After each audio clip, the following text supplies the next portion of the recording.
você está enxergando esse atual panorama um pouco trevoso e bastante preconceituoso que está rolando aqui no Brasa ultimamente? Como é que você tem sentido essa coisa de colocar a sexualidade sempre como um grande tabu que parece que jamais poderá ser resolvido e que tudo que escape de uma sexualidade considerada heteronormativa é uma heresia? A gente viveu um período de ascensão de direitos e as coisas estavam indo numa crescente, e aí de repente teve o golpe, a mamadeira de piroca, e aí a gente foi andando para trás e perdendo direito, e um aumento de assassinato da comunidade LGBTQ, sendo que a gente já é um dos países que mais, ou o país que mais matam LGBTQ no mundo. Ao mesmo tempo que, assim, alargando, né, a pergunta às vezes ela é bem larga, o problema da não educação sexual. Né? Assim, eu fui vítima de violência sexual na infância e posso dizer que um dos temas do meu mestrado eu trato, abordo isso, né? A não educação sexual, ela é como eu vou dizer, um crime. Ela é um crime contra a criança, assim.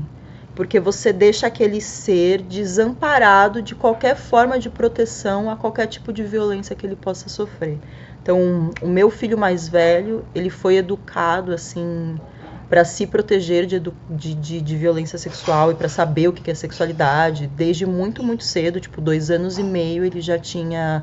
Pouco antes dele começar a ir para a creche, foi quando eu comecei a verbalizar sobre todos os assuntos. Ele já sabia falar, então ele tinha como verbalizar as coisas, o que pode tocar, o que não pode tocar.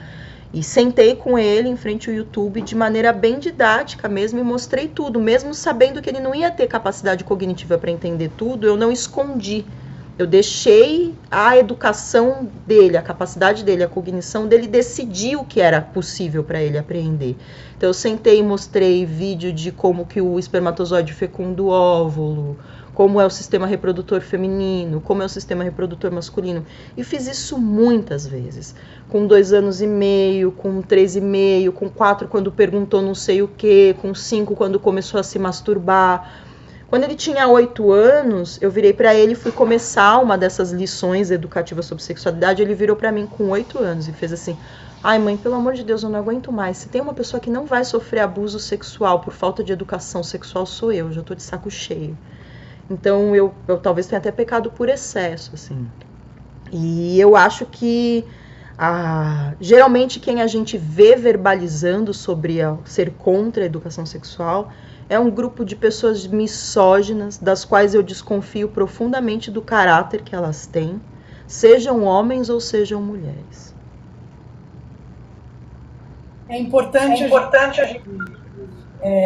a gente ter essa conversa com as crianças para que elas possam se defender de eventuais abusos, né? E essa compreensão de que é importante essa conversa, ela é muito facilmente distorcida, como se ao colocar em pauta a educação sexual, a falar de sexualidade, as pessoas que fazem isso quisessem estimular as crianças a fazer sexo de maneira precoce ou irresponsável, né?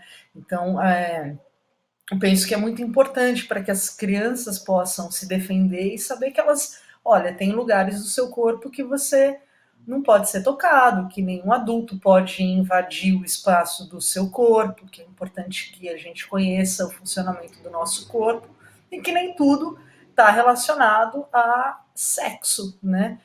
Mas sim a gente ter conhecimento do funcionamento do nosso corpo e também impor limites para o mundo exterior, porque tem contatos que podem ser agressivos e desrespeitosos, então é importante que a criança consiga se posicionar e também contar para os pais, né? Ou para as mães, se for um casal só de mulheres, ou para os pais, se for um casal só de pais, enfim, contar para os familiares, para os cuidadores, né? Se algo acontece aí desrespeitando esses limites, né? Isso precisa ficar bastante claro, né? Precisa. Tinha uma tirinha outro dia que eu vi que ela era muito ótima, que era uma professora E aí ela falava, ela era assim, o que é educação sexual? Estava escrito em cima da primeira imagem. Era uma professora e ela falava, isso é um pênis, isso é uma vagina. Essas são partes do seu corpo que nem todo mundo pode tocar. E não é de toda forma que pode tocar. E aí embaixo tinha assim, o que a direita acha que é educação sexual? E é basicamente esse o nosso problema, né? Assim.